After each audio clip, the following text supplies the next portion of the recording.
नमस्कार, मैं हूं राजमोहन तिवारी और आप देख रहे हैं एचएस बिहार।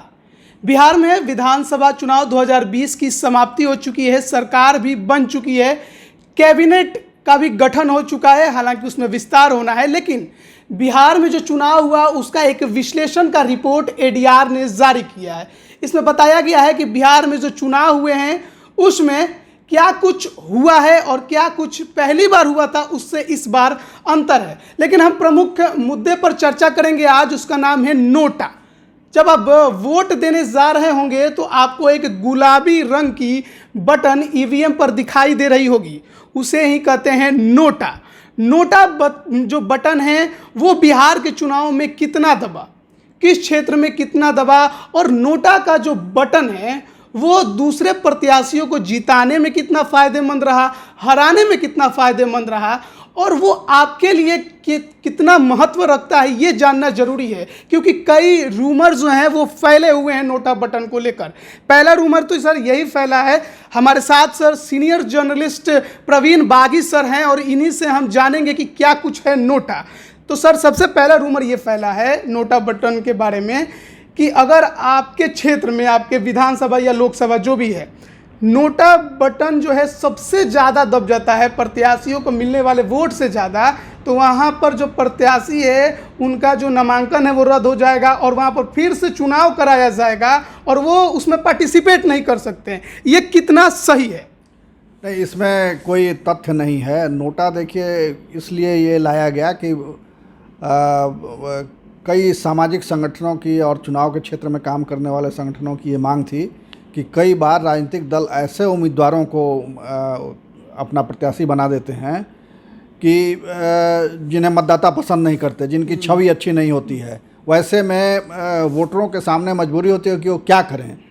वो वोट देना नहीं चाहते तो घर बैठना पड़ेगा, मगर अपनी अप्रसन्नता, अपनी नाराज़गी वो कैसे व्यक्त करें। तो अभिव्यक्ति का, अपनी नाराज़गी प्रकट करने का एक माध्यम होना चाहिए वोटरों के पास, ताकि वो राजनीतिक दलों को और चुनाव आयोग तक अपनी बात पहुंचा सकें कि ये उम्मीदवार हमें पसंद नहीं है। तो इसी दिशा में आगे बढ़ते हुए चुनाव आयोग की ओर से ये नोटा की व्यवस्था की गई और फिर इसके लिए संबंधित कानूनों में भी बदलाव किया गया कि नोटा यानी अगर आप उम्मीदवार को पसंद नहीं करते, जितने उम्मीदवार हैं उसमें से कोई आपकी पसंद का उम्मीदवार नहीं है, तो आप नोटा दबा दीजिए, यानी जितने उम्मीदवार हैं उसमें से कोई नहीं। तो उसी अर्थ में नोटा का उपयोग है और बस इतना ही उपयोग है। अगर मान लीजिए कि जहां 10,000 वोट पड़ते हैं और 9,000 वोट उसमें नोटा के पड़ गए और 1,000 वोट में से किसी को 700 आया, किसी को 200 आया, किसी को 100 आया, तो जिसको ज़्यादा वोट मिलेंगे वो जीत जाएगा। उससे नोटा से कोई फ़र्क नहीं पड़ता। तो नोटा सिर्फ मतदाताओं की अभिव्यक्ति का एक माध्यम है। पहले ये मांग होती रही थी कि अपने जनप्रतिनिधि को वापस बुलाने का अधिकार होना चाहिए। जब जेपी आंदोलन चला था उस समय जेपी ने भी ये मांग रखी थी कि मतदाताओं को ये अधिकार होना चाहिए कि जिन्हें वो चुन करके भेजते हैं, अपना प्रतिनिधि बना कर भेजते हैं, अगर उनके काम से वो खुश नहीं हैं, वो उनकी उम्मीदों पर खरा नहीं उतर रहे हैं, तो वैसे जनप्रतिनिधि को वापस वो बुला सकें। इसके लिए रेफरेंडम होना चाहिए या कोई ऐसी व्यवस्था होनी चाहिए। तो वो तो नहीं हुआ, मगर ये नोटा आ गया। तो व्यवहारिक अर्थों में देखिए तो इससे नोटा का कोई बहुत मतलब नहीं है, कोई सार्थक परिणाम इसका नहीं है, उपयोग नहीं हो रहा है इसका। हाँ, इसका कोई सार्थक उपयोग नहीं है। ये सिर्फ उतनी है कि मतदाता अपनी नाराजगी जता सकता है। कहा जाता है कि लोकतंत्र में वोटिंग होती है तो ही माना जाता है कि यहाँ पर जो जनता है वो सरकार को समर्थन दे रही है या लोकतांत्रिक है। और क्या होगा कि जब नोटा बटन नहीं था, जिसको वोट नहीं देना है वो घर में ही रह जाता था, तो इस वजह से वो घर के बाहर निकले और वोट दे। शायद इसी वजह से यह व्यवस्था की गई। हाँ। और इसका मतलब एक बात क्लियर हो गई है कि नोटा जो बटन है और जो रूमर फैला है उसको लेकर कि अगर किसी को ज़्यादा वोट नहीं मिला, नोटा को सबसे ज़्यादा वोट मिला, तो भी जीत उसी की होगी जिस प्रत्याशी को ज़्यादा वोट मिला। नोटा के ज़्यादा दबने से कोई फर्क नहीं पड़ता। तो ये एक बड़ी मुझे लगता है कि ये एक बड़ा पहेली बन गया था जिसको कोई समझ ही नहीं पा रहा था। हम लोग भी अच्छे से नहीं समझ पा रहे थे। अभी हम आपसे बात किए तो हमको भी इतना बेहतरीन तरीके से इसके बेसिक नॉलेज मिला। तो ये एक बड़ा खबर है। अब हम आपको बता देते हैं कि एडीआर ने जो रिपोर्ट जारी की है उसमें कितना प्रतिशत वोट इस बार नोटा को मिला है। देखिए, सबसे पहले हम आपको बता दें कि पिछले बार यानी 2015 के विधानसभा चुनाव में वोटिंग हुई थी, उसमें 3,81,20,124 वोट टोटल बिहार में गिरे थे, जिसमें से 9,47,279 वोट नोटा को मिले।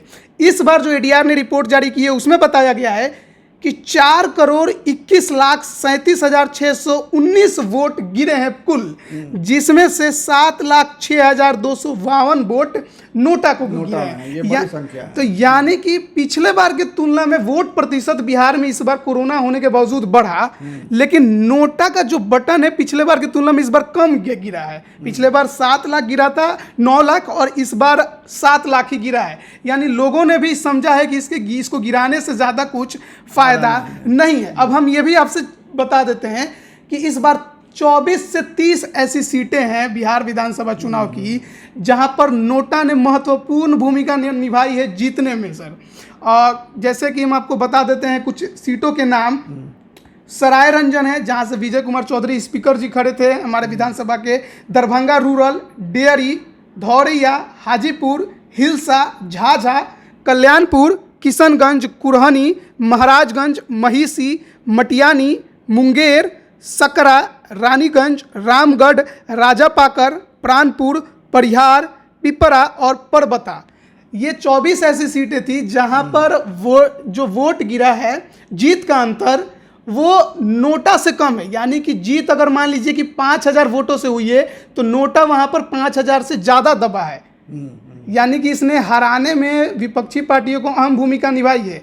जेडीयू के सर 13 सीट ऐसे रहे जहां पर नोटा का बटन उनके जीत के प्रत्याशी की जो अंतर था उससे ज़्यादा रहा। यानी कि अगर वो 13 सीट अगर विपक्षी दलों को मिल जाता तो महागठबंधन सरकार बना लेता। हाँ, तो ये कह सकते हैं कि एक सार्थक उपयोग इसका है कि इस अर्थ में कि वो किसी को हराने के काम आ सकता है। तो मगर ये भी कोई बहुत ये फायदेमंद की बात तो बेहतर परिणाम नहीं है इसका, कोई बहुत बेहतर ये नहीं है।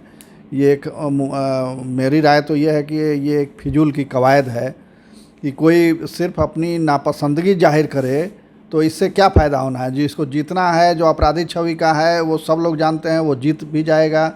तो अगर आप उसके खिलाफ भी वोट करते हैं या नोटा में करते हैं, नोटा में करने से अच्छा है कि आप किसी जो सबसे कम बुरा आपको लगता है उसको वोट करें, क्योंकि जीतना तो है ही किसी एक उम्मीदवार को। तो अगर आप नोटा में वोट डालते हैं तो अपना वोट बर्बाद कर देते हैं, उसका कोई इम्पैक्ट नहीं पड़ता है। तो इम्पैक्ट पड़ने के लिए ये बेहतर तरीका हो सकता है कि अगर मान लीजिए 10 उम्मीदवार आपके क्षेत्र से हैं तो 10 में 10 के 10 बुरे हैं, तो अब क्या करेंगे आप? कोई एक तो जीतेगा ही उसमें से। तो ये होना चाहिए कि जो 10 में सबसे न्यूनतम खराब उम्मीदवार है, जिसमें सबसे कम बुराई है, उसको आप वोट कर दीजिए। क्योंकि अगर आप दूसरे को वोट कीजिएगा, हो सकता है कि जो सबसे खूंखार आदमी वहाँ उम्मीदवार बना है वो जीत जाए। तो ये है सर कि इससे क्या है कि सर जो अच्छा इंसान होगा, क्योंकि लोग कहते हैं वो नहीं जीत पाएगा, तो उसको अगर वोट करेंगे तो उसका मोराल भी ऊपर होगा, इससे अच्छे लोग आएंगे इलेक्शन में, चुनाव में खड़े होंगे। तो सर एक बात तो कंफर्म है, जैसे मैं एक और सीट का उदाहरण लूंगा, हिलसा सीट 12 वोट से हारे वहां से शक्ति सिंह यादव। वहां पर नोटा का बटन सर 1000 दबा है। अब बताइए सर, अगर वो वोट गिर जाता आरजेडी के पक्ष में, कुछ ही गिर जाता, 500 भी गिरता तो जीत जाते 12 वोट। कई ऐसी सीटें हैं जो महागठबंधन को हराने में नोटा ने अहम भूमिका निभाई है। हालांकि इसमें महागठबंधन की भी कुछ सीटें हैं, 7 सीटें हैं आरजेडी की, जहां पर उनको जिताने में नोटा ने अहम भूमिका निभाई, लेकिन सत्ता पक्ष की ज़्यादा है। तो ये एक बड़ा सवाल था कि नोटा का बटन कितना फायदेमंद। सर से आपने सुन लिया, सर कितना फायदेमंद है एक शब्द में सर? मुझे तो बेकार की कवायद लगती है, इसका कोई फ़ायदा मुझे नज़र नहीं आता। इस पर सर क्या नया कुछ करना चाहिए, इस पे कानून क्या चुनाव आयोग को बनाना चाहिए? इसमें ये ज़रूर होना चाहिए कि अगर मान लीजिए कि जहाँ एक मात्रा उसकी तय होनी चाहिए, एक संख्या तय होनी चाहिए कि अगर उससे ज़्यादा नोटा पड़ा तो वहाँ फिर से चुनाव कराया जाएगा, वो चुनाव कैंसिल हो जाएगा और फिर नए सिरे से वहाँ चुनाव की जो सर नामांकन जिन्होंने किया वो उसमें शामिल होंगे कि नहीं? वो चूंकि रिजेक्ट हो गए, लोगों ने, मतदाताओं के बहुमत ने उनको रिजेक्ट कर दिया है, तो इसलिए उनको उम्मीदवार नहीं बनाया जाना चाहिए। इस दिशा में कार्रवाई आगे इसका होनी मतलब सर चाहिए। जो रूमर फैला है इसके नोटा के बारे में, वो एक कानून का रूप ले सकता है।